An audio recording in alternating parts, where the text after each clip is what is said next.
아침 안개가 골목 위를 자근자근 누르던 초여름 어느 날이었습니다. 한정원은 부모님 집 대문 앞에서 작은 여행 가방을 내려놓고 깊게 숨을 들이마셨습니다. 32 결혼을 앞둔 여자의 얼굴에는 들뜸과 긴장, 그 사이 어딘가에 굳은 결심이 교차하고 있었지요. 정원은 부잣집에 시집을 가는 사람이었습니다. 그 흔한 허영 때문은 아니었습니다. 재벌가라고 하면 을에 떠오르는 화려함보다는 자신에게 변함없이 다정했던 한 남자의 진심이 더 컸습니다. 반듯하고 말수가 적었지만 배려가 깊은 사람이었어요. 정원은 도현과 처음 만난 날을 떠올렸습니다. 그날도 이런 안개가 있었다고 그녀는 늘 말하곤 했지요. 누군가의 어깨를 살짝 스친 듯한 기분이 들던 순간이었는데 고개를 들자 그의 얼굴이 있었어요. 차분한 눈, 꾸밈 없는 미소. 따뜻한 기운이 그녀의 가슴에 오래 남았지요. 정원 씨. 그가 다가오며 밝게 웃었던 기억. 그 미소는 언제나 사람을 편하게 했습니다. 그 후로 두 사람은 천천히 가까워졌습니다. 도현은 집안 형편과 상관없이 정원을 있는 그대로 존중해 줬습니다. 데이트는 늘 소박했습니다. 동네 공원 벤치에서 따뜻한 캔커피를 마시며 하루를 나누던 일이 대부분이었지요. 난 정원 씨랑 있으면 참 편해요. 그는 말할 때마다 같은 눈빛을 했습니다. 마치 세상에 하나뿐인 보물을 바라보듯 했지요. 그런 사람이 있었습니다. 그래서 정원은 결혼을 두렵지 않아 했습니다. 결혼식은 담백했습니다. 재벌가답게 호화로운 장소였지만 분위기는 이상하게 정갈했습니다. 시부모님은 처음부터 정원을 너그럽게 맞아주셨습니다. 시어머니는 정원을 손수 잡고 말했지요. 우리 집 며느리가 되어줘 고맙다. 어머니의 손은 따뜻했고 힘이 있었어요. 시아버지는 묵직하게 고개를 끄덕이며 덧붙였지요. 도현이가 참 복이 많아. 정원은 그 말에 울컥했습니다. 새로운 가족이 자신을 받아들였다는 안도감은 큰 위로였어요. 결혼 후의 생활은 생각보다 편안했습니다. 도현은 바쁜 와중에도 늘 시간을 냈고 정원은 자신이 사랑받고 있다는 걸 매일 실감하며 살았습니다. 시부모님과도 유난히 사이가 좋았습니다. 정원이 하는 모든 일에 칭찬을 아끼지 않았고 생일이나 명절이면 꼭 필요한 걸 먼저 챙겨주셨지요. 그런 시간이 몇 해나 이어졌습니다. 첫째 아이가 태어나던 날, 시어머니는 정원의 손을 꼭 잡고 말했습니다. 고생했다. 내 덕에 우리 집에 웃음이 돌아왔다. 그날 시아버지는 손녀를 안고 눈시울을 붉혔습니다. 둘째, 셋째까지 태어나며 집안은 더 활기가 생겼습니다. 도현은 일할 맛이 난다며 더 열심히 살았고 시부모님은 새벽마다 과일을 손질해 정원의 방문 앞에 두고 가셨습니다. 정원은 그 모든 평온이 너무 고맙고 또 어쩐지 불안하기도 했습니다. 이런 행복이 오래 지속될지 마음 한구석이 조용히 흔들렸지요. 하지만 그런 생각은 늘 쓸데없는 걱정이라며 스스로 다독였습니다. 그러던 어느 겨울 아침이었습니다. 첫눈이 막 쌓이던 날이었지요. 도현은 정원을 회사로 데려다 주겠다며 집을 나섰습니다. 오늘 미끄러우니까 내가 데려다 줄게. 그는 두툼한 목도리를 그녀 목에 돌려주며 말했습니다. 눈처럼 하얀 그의 숨결이 코끝에 닿았지요. 정원은 그날 하루를 유난히 평온하게 시작했습니다. 하지만 평온함은 오래가지 않았습니다. 출근하고 30분쯤 지났을까요? 모르는 번호로 전화가 왔습니다. 처음엔 장난 전화쯤으로 넘기려 했지만 다시 울려온 전화는 단호했습니다. 짧고 무겁게 심장이 쿵 내려앉는 느낌으로요. 김도현 씨 보호자분 되시나요? 지금 교통사고가. 정원의 손에서 전화기가 미끄러져 떨어졌습니다. 숨이 가빠지고 시야가 흐릿해졌습니다. 얼마나 시간이 흘렀는지 모릅니다. 그저 한 문장만 반복되었지요. 사고가 났습니다. 그녀는 택시를 잡으려다 손이 떨려 번호조차 누르지 못했습니다. 회사 동료가 뛰어와 부축했지만 귀에는 아무 소리도 들어오지 않았습니다. 병원에 도착했을 때 이미 가족들이 모여 있었습니다. 시어머니는 바닥에 주저앉아 떨고 있었고 시아버지는 의자에 앉아 그저 허공을 보고 있었습니다. 정원은 그들의 틈을 헤집고 들어가 수술실 문 앞에서 울부짖었습니다. 하지만 의사는 말했습니다. 단호하게, 되돌릴 수 없는 목소리로요. 조치를 다 했습니다만 어렵겠습니다. 심장이 무너지는 소리가 실제로 들린다면 바로 그런 소리일 것입니다. 정원의 무릎은 힘을 잃고 바닥에 주저앉았습니다. 눈물도 나오지 않았습니다. 그저 숨이 끊어질 듯 아팠습니다. 시어머니는 통곡했습니다. 도현아, 우리 도현아. 손으로 바닥을 치며 몇 번이고 이름을 불렀습니다. 정원은 그 울음을 가슴 깊이 받아냈습니다. 사랑하는 남편을 잃은 슬픔이 자신에게도 몰아쳤고 시어머니의 슬픔 또한 너무나 이해됐습니다. 하지만 그날 밤부터 무언가가 달라지기 시작했습니다. 장례식장이 차갑게 식어갈 때쯤 시어머니가 정원을 바라보는 눈빛이 조금씩 변했습니다. 아주 서서히, 그러나 확실하게. 마치 무거운 유리문 너머에서 사람을 재단하는 눈빛이었지요.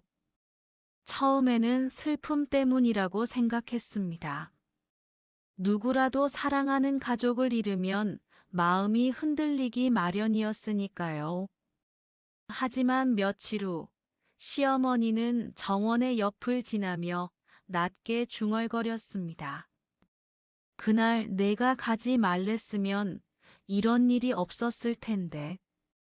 정원은 그 말이 귀를 스치는 순간 뭔가 차갑게 식는 기분을 느꼈습니다. 아무 말도 하지 못했습니다. 시어머니의 말이 옳지 않다는 걸 알면서도 남편을 잃은 죄책감이 그녀의 입을 막고 있었지요. 며칠 뒤에는 시아버지가 한마디 더 얹었습니다. 우리 도현이가 왜 그 시간에 나갔어? 당시에 내가 급했다고 들었는데. 그 말도 정원이 잘못한 게 아니었습니다. 그저 평소처럼 도현이 데려다 준다고 했을 뿐이었지요. 하지만 시아버지의 표정은 달랐습니다. 숨죽인 분노와 원망이 얇게 드리워져 있었어요. 그때부터였습니다. 집안의 공기가 달라졌습니다. 정원을 대하는 태도는 하루가 다르게 차가워졌고 작은 말 한마디에도 날이 서기 시작했습니다. 애들 교육은 어떻게 할 거냐? 집안일이 예전 같지 않다. 우리 아들 없이 이 집이 어찌 되겠냐? 한 번도 듣지 않았던 잔소리와 눈치, 숨막히는 침묵. 정원은 남편을 잃은 슬픔 속에서도 새 아이를 위해 견뎌야 했습니다. 그녀에게 선택권은 많지 않았습니다. 친정의 형편도 넉넉하지 않았고 홀로 아이 셋을 키운다는 건 거의 불가능에 가까웠지요. 그래서 정원은 마음을 다잡았습니다. 조용히 주먹을 쥐며 다짐했습니다. 아이들만은 지켜야 한다. 그 생각 하나로 하루를 버티고 새벽을 견디고 마음을 붙들었습니다. 하지만 시부모님의 태도는 점점 노골적으로 변했습니다. 식탁에서 일부러 반찬을 멀리 두기도 했고 지나가며 들릴 정도로 험담도 했습니다. 우리 집 불행은 다 저 여자 때문이야.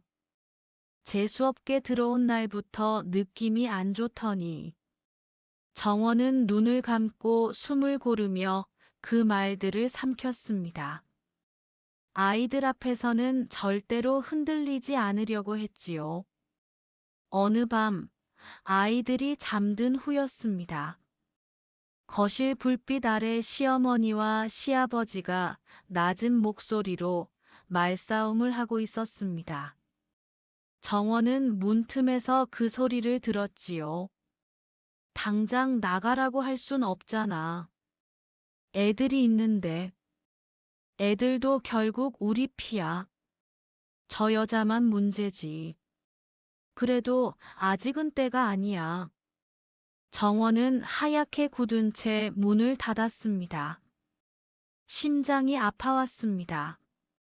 하지만 이상하게도 눈물은 나오지 않았습니다. 눈물조차 사치처럼 느껴졌습니다. 그녀는 침대에 앉아 잠든 아이들의 얼굴을 바라보며 다짐했습니다. 그래, 내가 버티자. 아이들 다 클 때까지 버티기만 하면 된다. 그날 밤 그녀는 오랜 시간 눈을 뜬 채 누워 있었습니다. 비틀어진 가족관계, 달라진 시부모의 눈빛, 그리고 남편 없이 홀로 서야 하는 현실. 모든 것이 무너진 듯해도 그녀는 무너지지 않으려 했습니다. 정원은 아주 작은 목소리로 중얼거렸습니다. 괜찮아, 괜찮아 할 수 있어. 그 말은 누구에게 하는 말도 아니었습니다. 무너진 자신의 마음을 붙들기 위한 주문 같았지요. 그렇게 정원의 삶은 서서히 바뀌고 있었습니다. 평범했던 행복은 사라지고 고요한 전쟁 같은 나날이 찾아왔습니다. 말없는 압박, 끝없는 눈빛의 비난, 묵직하게 내려앉는 원망들. 그러나 정원은 몰랐습니다. 그녀가 지금 버티고 있는 모든 순간이 언젠가 반드시 돌아올 날이 있다는 것을요. 그날은 멀지 않았습니다. 그녀가 견뎌온 시간만큼 더 크게 되돌아올 시간이. 그리고 그 시간은 어느 날 갑자기 조용히 문을 두드리며 다가오고 있었습니다. 도현이 떠나고 시간이 흐르면서 정원의 일상은 조용하지만 분명하게 달라지고 있었습니다. 집안의 공기부터 변했습니다. 예전에는 식탁 위에 놓인 과일이나 따뜻한 국물 덮개에서 시어머니의 손길이 느껴졌지만 지금은 모든 게 차갑게 식어 있었지요. 아침마다 아이 셋을 챙기는 일은 생각보다 훨씬 벅찼습니다. 첫째 지연이는 초등학교 고학년이라 제법 말을 잘 들었지만 둘째와 셋째는 아직 어리고 손이 많이 갔습니다. 머리를 빗겨주고 옷을 입히고 분주하게 도시락까지 챙기다 보면 정원은 가끔 숨이 찼습니다. 그러나 아이들 앞에서는 늘 웃으려 했습니다. 엄마, 오늘도 회사 가요? 마루에서 양말을 신던 둘째 준호가 묻자 정원은 부드럽게 고개를 끄덕였어요. 응, 엄마 얼른 다녀올게요. 고단함은 감추고 태연한 목소리만 꺼냈습니다. 그러나 아이들을 배웅한 뒤 대문을 닫는 순간 현실이 무겁게 내려앉았습니다. 일과 육아, 그리고 시부모님의 계속되는 눈치. 어떤 날은 딱히 말을 하지 않으셔도 그들이 주는 차가운 기운만으로도 하루가 지쳐버렸습니다. 정원이 회사에서 돌아온 저녁이었습니다. 식탁에는 단출한 반찬 몇 가지가 있었고 시어머니의 표정은 굳어 있었습니다. 평소라면 아이들에게 먼저 음식을 덜어주셨을 텐데 그날은 아무 말 없이 자리만 차지하고 있었지요. 아이들이 숟가락을 들자 시어머니가 입을 열었습니다. 요즘 집안에 신경을 못 쓰는 것 같네. 말투는 나른했지만 속뜻은 차갑게 박혔습니다. 정원은 고개를 숙여 대답했습니다. 죄송합니다. 퇴근이 좀 늦어져서요.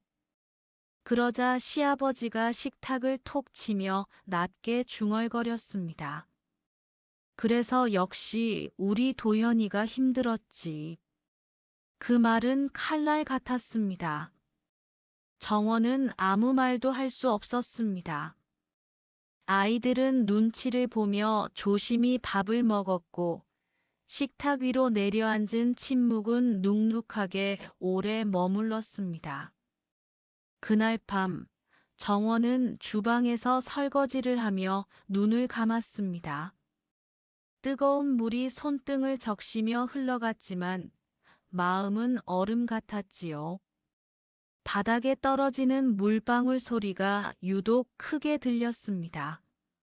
내 잘못인가요? 그녀는 입술을 달싹이며 혼잣말로 중얼거렸습니다. 그러나 대답은 오지 않았습니다. 대신 마음속에서만 울리는 화답 같은 소리가 있었지요. 너의 잘못이 아니다. 하지만 그 말을 스스로 믿기까지는 아직 시간이 필요했습니다. 며칠 뒤 시어머니가 방으로 정원을 불렀습니다. 문을 열었을 때 방 안은 묘한 긴장감으로 차 있었습니다. 책장 아래 놓인 가족 사진들이 죄다 뒤집혀 있었어요.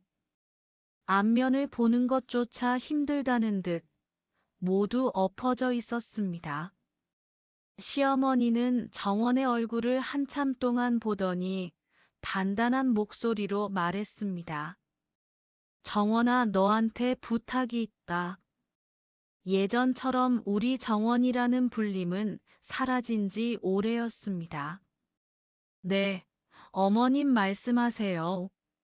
정원이 조심스레 대답하자 시어머니는 마른 입술을 누르며 말을 이었습니다. 도현이 방 그냥 계속 둘 수는 없지 않겠니?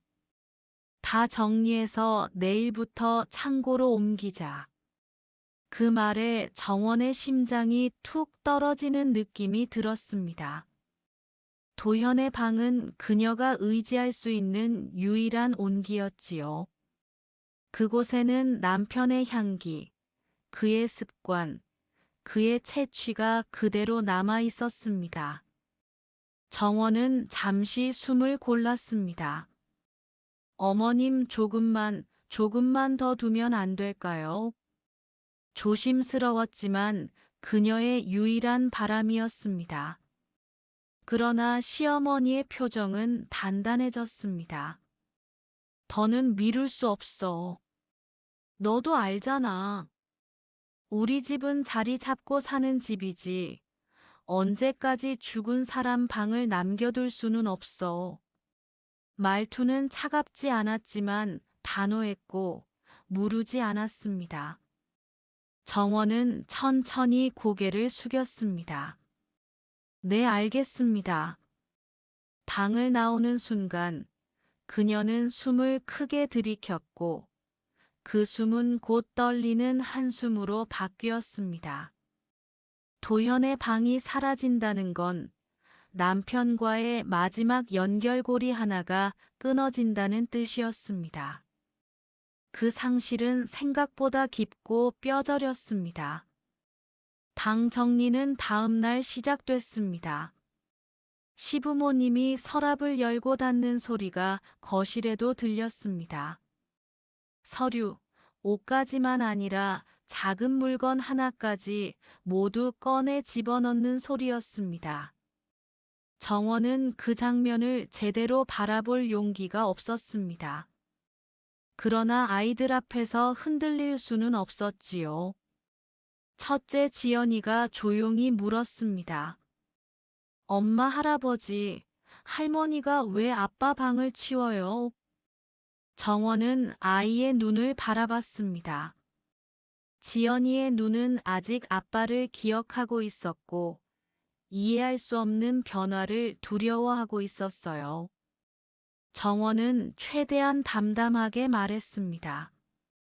아빠가 하늘에서 우리를 보실 수 있게 방을 조금 정리하는 거란다. 그 말은 아이를 위한 설명이었지만 정원의 가슴을 찌르는 비수 같기도 했습니다. 며칠 후 시아버지는 정원을 거실로 불렀습니다. 천천히 다가가 앉으니 시아버지는 테이블 위에 봉투 하나를 올려두며 말했습니다. 이건 내 앞으로 된 생활비다. 앞으로는 이 안에서 전부 해결해라. 정원은 봉투를 보았습니다. 그 안에 들어있을 금액이 중요한 게 아니었습니다. 그 말의 뉘앙스는 분명했지요. 너는 이제 우리 가족이 아니다. 정원은 숨을 들여 마셨습니다. 아버님, 제가 뭘 잘못했나요? 그녀의 목소리는 떨렸습니다. 그러자 시아버지는 일말의 감정도 없이 말했습니다. 그냥 보고 있기가 어렵다. 도현이 없으면 너는 우리 집에 들어올 이유가 없지 않냐. 그 말은 정원을 벼랑 끝으로 밀었습니다. 그러나 시아버지는 아무렇지 않게 말을 덧붙였어요. 그래도 애 셋이 있으니까 당장은 내쫓지는 않을 거다. 대신 애들 잘 키우고 그 외에 문제는 일으키지 마라. 정원은 속으로 삼켰습니다. 내쫓지 않는다. 그 말이 고마워야 한다는 듯한 뉘앙스가 서러웠습니다. 예전처럼 딸처럼 대해주시던 분이 맞나 싶었지요. 하지만 정원은 말았습니다. 아이들 때문이었습니다. 아이들이 이 집에서 편안하게 자라기를 바랐습니다. 그러나 문제는 그것으로 끝나지 않았습니다. 시부모님의 냉대는 점점 노골적으로 변했습니다. 예전에는 가족끼리 함께하던 저녁 시간도 사라졌습니다. 정원이 들어오면 대화를 멈추는 일이 잦아졌고 아이들 앞에서도 대놓고 말했습니다. 도현이가 없으니 집안이 엉망이야. 어휴, 이런 건 며느리가 좀 챙겨야지. 정원은 침착하게 웃으며 넘겼습니다. 하지만 밤이 되면 베개를 젖게 만들었습니다. 새아이가 잠든 어두운 방에서 조용히 울었지요. 그러나 울음은 길지 않았습니다. 그녀는 늘 말했습니다. 괜찮습니다. 괜찮습니다. 저는 버틸 수 있습니다. 그녀의 목소리는 마치 자신을 다독이는 기도 같았습니다. 어느 저녁 시어머니가 정원을 불렀습니다. 방문을 열자 시어머니는 서랍을 뒤적이며 말했습니다. 도현이 유품 너한테 줄 게 없더라. 뭐 하나라도 챙기고 싶었겠지만 우리도 남아있는 게 별로 없다. 그 말은 정원을 멍하게 만들었습니다. 남편과 함께 찍은 사진이나 작은 시계 하나 정도는 남겨두었을 거라 생각했지요. 그러나 시어머니의 표정은 냉정했습니다. 널 데려다 주지 않았다면 우리 도현이 살아 있었을 텐데. 그 말은 처음으로 직접적인 비난이었고 정원의 심장을 찢는 말이었습니다. 정원의 눈동자가 흔들렸습니다. 어머님, 저는 그런 의도가 아니었어요. 그날도 평소처럼. 그러자 시어머니는 손을 내저으며 말을 끊었습니다. 됐어. 듣고 싶지 않다. 정원은 더 말하지 않았습니다. 말로는 아무것도 바뀌지 않는다는 걸 이미 알고 있었지요. 며칠 뒤 시어머니는 놀라운 제안을 했습니다. 정원아, 이제 직장을 그만두는 게 어떠니? 집안일에 집중하고 아이들 챙기고 너도 그러는 게 낫지 않겠어? 정원은 얼어붙었습니다. 직장은 그녀에게 유일하게 숨을 쉴 수 있는 공간이었습니다. 그리고 경제적 자립의 마지막 끈이기도 했습니다. 어머님, 지금 직장을 그만두면 저는. 그녀는 말을 이어가지 못했습니다. 시어머니는 담담하게 말했습니다. 생활비는 우리가 주잖니. 넌 우리 집 며느리니까 집안일만 잘하면 돼. 그 말은 곧 너는 우리가 시키는 대로 살아라. 라는 의미였습니다. 정원은 손가락을 꽉 움켜쥐었습니다. 그러나 말을 꺼내지는 않았습니다. 아이들 때문이었습니다. 그녀는 조용히 고개를 숙여 말했습니다. 조금만 더 생각할 시간을 주세요. 그 순간 시어머니는 날카롭게 웃었습니다. 내 마음대로 되는 게 어디 있니? 이 집에 사는 이상 내가 정할 수 있는 건 없어. 그 말은 사실이었습니다. 정원은 알고 있었습니다. 남편이 죽은 순간부터 그녀는 이 집에서 초대받지 않은 사람처럼 살고 있었습니다. 시간이 많이 흐른 뒤 정원은 서서히 지쳐갔어요. 어둠 속에 앉아 도시의 불빛을 바라보며 천천히 숨을 골랐습니다. 차가운 공기가 뺨을 스쳤지만 그녀의 마음은 더 차가웠습니다. 얼마나 버틸 수 있을까? 이게 언제 끝날까? 아이들이 크려면 얼마나 더 있어야 할까? 그 질문들이 마음 깊은 곳에서 부딪혀 울렸습니다. 그러나 정원은 고개를 들었습니다. 엄마, 요즘 많이 힘들죠? 정원은 고개를 돌리지 않은 채 대답했습니다. 힘든 날이 어디 한두 날이었겠니?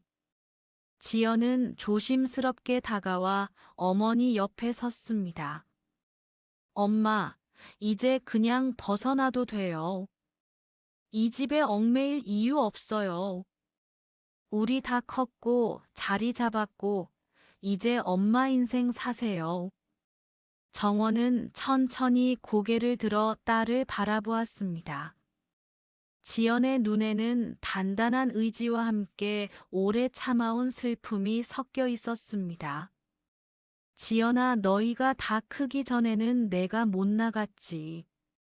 그래도 지금은 아직 모르겠다.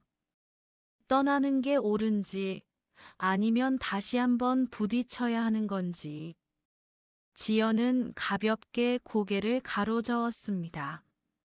엄마는 너무 참았어요. 너무 오래요. 그 말은 정원의 마음 한구석을 깊게 건드렸습니다. 참아온 세월이 갑자기 한꺼번에 밀려오는 것 같았습니다. 정원은 손에 든 그릇을 내려놓고 조용히 말을 이었습니다. 참아야 했지. 너희 셋 키워야 했으니까. 이 집에서 나 혼자 밖으로 나가면 뭘 할 수 있었겠니? 어디 갈 데도 없었고. 지연은 정원의 손을 잡았습니다. 엄마, 이제는 저희가 있어요. 그 말에 정원은 눈을 천천히 감았다 뜨며 조용히 웃었습니다. 그래, 내가 이렇게 말해주니 조금 숨이 쉬어지는구나. 그날 저녁 정원은 오랜만에 혼자 마당으로 나갔습니다. 하늘은 붉게 물들어 있었고 저 멀리서 매미 소리가 짧게 이어졌습니다. 정원은 오래된 모란 앞에 앉아 하늘을 바라보았습니다. 이제 정말 나한테도 새로운 길이 있을까? 누구에게도 들리지 않는 질문이 바람에 실려 날아갔습니다. 그러나 정원은 아직 결정을 내릴 수 없었습니다. 오랫동안 참으며 버텨온 사람에게 변화는 갑작스럽게 찾아오지 않습니다. 그리고 마음속 깊은 곳에는 아직도 시부모님의 상처가 남아 있었지요. 그 상처는 단순히 미움이 아니라 설명하기 어려운 복잡한 감정으로 뒤섞여 있었습니다. 정원에게는 분노와 연민, 체념과 책임감이 동시에 존재했습니다. 그것이 그녀를 오랫동안 묶어두고 있었던 것이지요. 며칠 뒤 시어머니의 생신날이 다가왔습니다. 가족들이 모두 모이는 자리. 정원은 참석을 망설였지만 결국 자리를 피하지 않기로 했습니다. 이제는 나도 내 마음을 마주해야 한다. 정원은 장롱 속 깊숙이 넣어두었던 연한 회색 한복을 꺼내 들었습니다. 남편이 생전에 선물했던 것이었지요. 조용히 어깨에 올려보니 옷감의 차가운 촉감이 마음 깊은 곳을 건드렸습니다. 생신 자리에서 시어머니는 예전과는 달리 힘이 많이 빠져 있었습니다. 세월은 누구에게도 예외를 두지 않는다는 사실이 그 모습을 통해 선명하게 드러났습니다. 정원이 조용히 차를 따라들이자 시어머니는 말을 걸었습니다.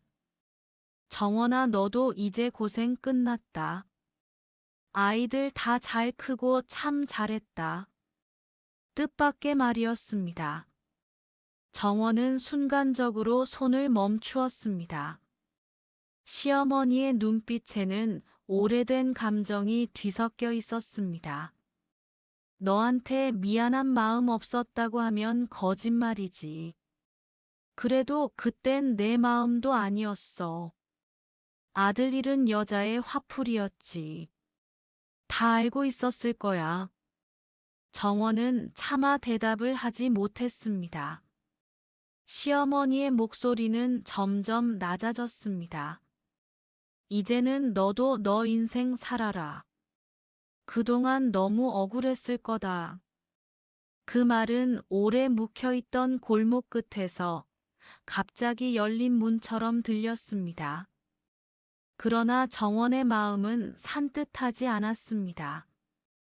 이제 와서 이런 말을 듣는다고 모든 게 사라질까? 그럴 리 없다고 정원은 알고 있었습니다. 하지만 마음속 어딘가에서는 작은 파문이 일고 있었습니다. 집으로 돌아오는 길, 정원은 차창 너머로 지나가는 가로등 빛을 바라보았습니다. 그 빛은 점점 길어졌다가 사라지고 또다시 나타났습니다. 마치 자신의 인생 같았습니다. 고난과 희망이 번갈아 찾아오는 길. 그 모든 길 위에서 정원은 달리고 또 걸어온 것이지요. 그리고 그날 밤, 정원은 처음으로 복수라는 단어를 명확히 떠올렸습니다. 그래, 이제는 나도 내 상처를 그대로 두지 않겠다. 그 결심은 크게 소리내지 않았지만 마음 한가운데에서 단단하게 뿌리를 내렸습니다. 정원은 창문을 열고 밤 공기를 깊게 들이마셨습니다. 어둠 속에서도 그녀의 눈빛은 또렷했습니다. 한 여자의 오랜 인생이 새로운 분기점을 맞이하는 순간이었습니다. 그리고 곧 벌어질 이야기는 그녀가 오랫동안 가슴에만 품고 있던 마지막 장의 시작이었지요. 정원은 그날 이후로 마음이 크게 흔들렸습니다. 시어머니의 늦은 사과가 그녀를 완전히 풀어준 것은 아니었지만 오래 잠겨있던 문 하나가 조금 열린 느낌이 들었습니다. 그 문틈 사이로 스며드는 감정은 단순한 용서도 단순한 분노도 아니었습니다. 그것은 이제는 더 이상 당하고만 살지 않겠다는 결의였습니다. 정원은 오랜 세월 동안 이 집에서 온갖 모욕을 받으면서도 입을 다물고 살아왔습니다. 아이들을 위해서였지요. 그러나 이제 아이들은 모두 자라 제 삶을 살아가고 있습니다. 그녀의 삶에서 짓눌렀던 무게는 더 이상 책임이라는 이름으로 남아있지 않았습니다. 이제 남은 것은 그녀 스스로를 되찾는 일뿐이었습니다. 정원은 어느 늦은 오후, 빈 거실 한가운데에 홀로 앉았습니다. 벽에 걸린 가족 사진들이 그녀를 둘러싸고 있었습니다.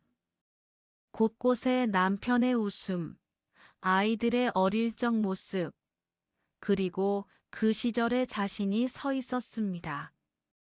사진 속 정원은 환하게 웃고 있었지만 그 웃음은 오래전에 사그라졌습니다. 이제는 내가 이 집을 떠나도 되는 걸까? 그녀는 스스로에게 조용히 되물었습니다. 그러나 떠나는 것만으로는 아직 마음이 편치 않았습니다. 세월 동안 시부모에게 들었던 모욕과 조롱, 억울한 손가락질. 그 기억들은 단순히 상처가 아니라 그녀의 한 생을 옥죄던 족쇄였습니다. 그들이 준 상처는 사과 한마디로 지워질 만큼 가벼운 것이 아니었습니다. 정원은 마루에 놓인 전화기를 바라보며 천천히 손을 뻗었습니다. 그녀가 가장 먼저 전화를 건 사람은 둘째 아들 준호였습니다. 엄마, 무슨 일이에요? 정원은 차분하게 말을 꺼냈습니다. 준호야, 너 그동안 이 집 상황 대충 알고 있지? 네. 누나한테 들었어요. 정원은 숨을 하나 쉬고 조용히 말을 이어갔습니다. 엄마가 이제 뭘 좀 정리하려고 한다. 내가 좀 도와줄 수 있겠니? 준호는 잠시 말을 잇지 못하다가 천천히 대답했습니다. 엄마가 결정한 거라면 제가 도울게요. 그날부터 정원의 조용한 움직임이 시작되었습니다. 며칠 뒤 시댁의 재정 관련 서류가 놓여 있는 작은 서재로 정원은 조용히 들어갔습니다. 이 집의 경제 관리는 늘 시아버지가 맡아왔지만 몸이 약해진 뒤로 관리가 느슨해진 상황이었지요. 정원은 천천히 서랍을 열었고 오랫동안 방치된 장부들과 계약서들이 모습을 드러냈습니다. 재벌가라지만 돈의 흐름이 항상 투명한 것은 아니었습니다. 특히 시아버지는 아들 잃은 뒤로 사업과 재산 관리를 거의 포기하다시피 했고, 대신 주변 친척들이 슬금슬금 끼어들어 이익을 챙기고 있었습니다. 정원은 조용히 장부를 정리하기 시작했습니다. 옛날 같으면 감히 손도 못 대던 자리였지만 이제 그녀는 두려움이 없었습니다.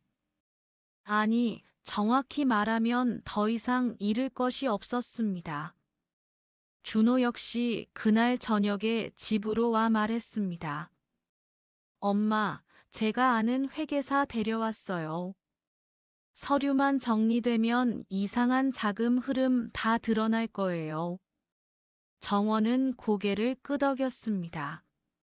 그래, 억울했던 건 이제 글로 남겨두지 말자.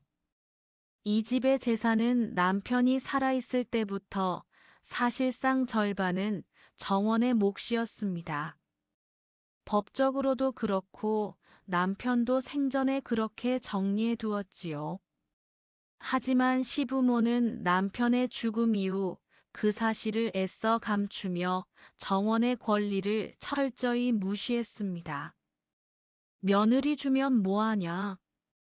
저 아이들이 우리 성씨인데 재산은 우리가 관리해야지. 정원이는 모르는 게 나아. 그들은 항상 뒤에서 그렇게 말했지요. 정원도 몰라서 참은 것이 아니었습니다.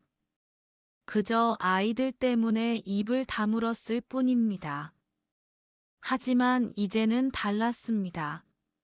며칠 후 정원은 모든 자료를 정리해 시부모 앞에 조용히 내놓았습니다. 거실의 공기마저 얼어붙을 정도로 묵직한 분위기였습니다. 이게 다 뭐냐? 시아버지가 목소리를 살짝 높였습니다. 정원은 한치 흔들림 없이 말했습니다. 아버님, 이건 제가 그동안 챙기지 못했던 남편 몫의 자산입니다. 저는 이제 제 몫을 찾기로 했습니다. 시어머니는 얼굴이 하얘졌습니다. 정원아, 그건 너무 갑작스럽다. 우리가 저를. 정원은 조용히 웃었습니다. 저를 어떻게 대하셨는지 모르는 사람이 있겠습니까? 목소리는 조용했지만 그 안에 깔린 결의는 단단했습니다. 저는 이제 더 이상 이 집에서 희생을 바라는 며느리가 아닙니다. 저는 제 아이들의 엄마이고 제 인생의 주인입니다. 시아버지는 당황한 듯 말을 잇지 못했습니다. 좀처럼 말을 잃지 않던 사람이었는데 정원의 눈빛이 그를 압도하고 있었습니다.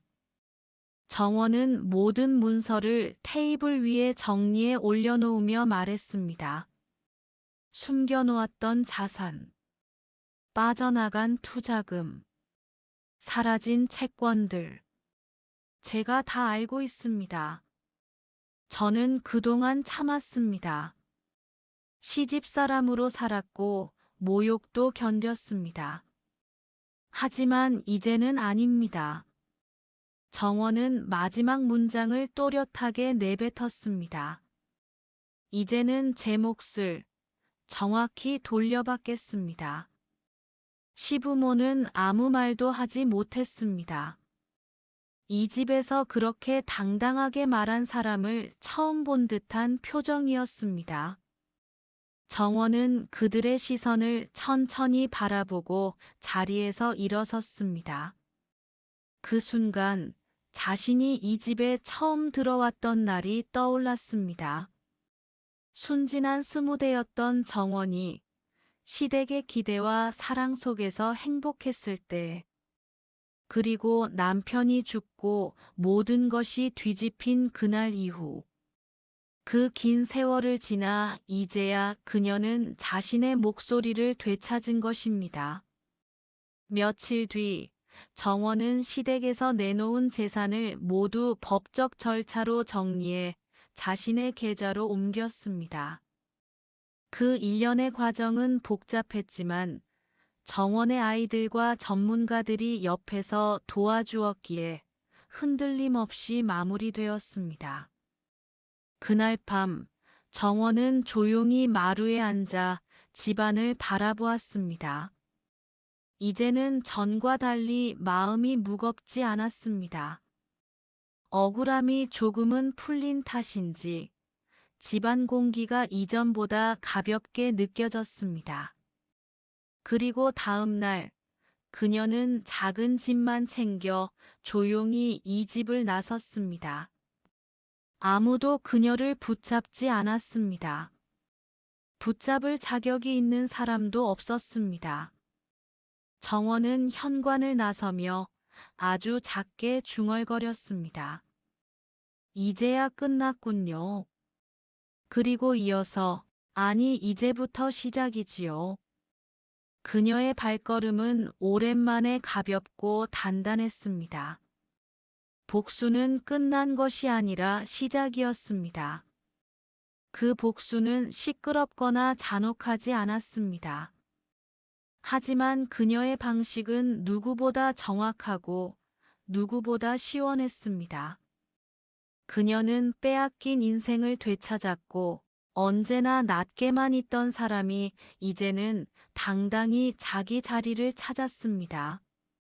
그리고 이 다음에 그녀가 펼칠 새로운 삶의 이야기는 정원의 인생에서 가장 밝고 가장 단단한 장이 될 것이었습니다. 정원이 시댁 대문을 나서던 날, 하늘은 맑고 높았습니다. 한때 이 집에서 울고 웃으며 살았던 세월이 파노라마처럼 스쳐갔지만 정원의 발걸음은 한 번도 뒤로 돌아보지 않았습니다. 대문이 찰칵 닫히는 소리가 등 뒤에서 짧게 울렸습니다. 그 소리는 마치 오래된 굴레가 끊어져 나가는 듯 했어요. 정원은 천천히 숨을 들이마셨습니다. 오랜만에 마음 깊은 곳까지 공기가 닿는 느낌이었습니다. 새 보금자리는 작고 조용한 동네의 빛 좋은 아파트였습니다. 넓지는 않았지만 햇살이 따뜻하게 비쳐드는 부엌창, 작은 책상 하나 둘 수 있는 거실, 그리고 정원이 오롯이 혼자 누울 수 있는 침실이 있었습니다. 정원은 방 안에 작은 국화 화분을 올려두며 혼잣말했습니다. 이제부터는 나도 내 마음을 좀 돌봐야겠어요. 그 말은 낮게 흘러나왔지만 그녀에게는 큰 선언이었습니다. 저녁 무렵 큰딸 지연이 전화를 걸어왔어요. 목소리는 들뜨지도 않았고 지나치게 침착하지도 않았습니다. 그저 엄마를 오래 바라봐온 사람의 목소리였습니다. 엄마, 잘 정리했어요? 정원은 부드럽게 대답했습니다. 그래, 나왔어. 이제 좀 쉬려 한다. 지연은 짧게 숨을 고르고 말했습니다. 엄마, 이제는 엄마 삶도 살아요.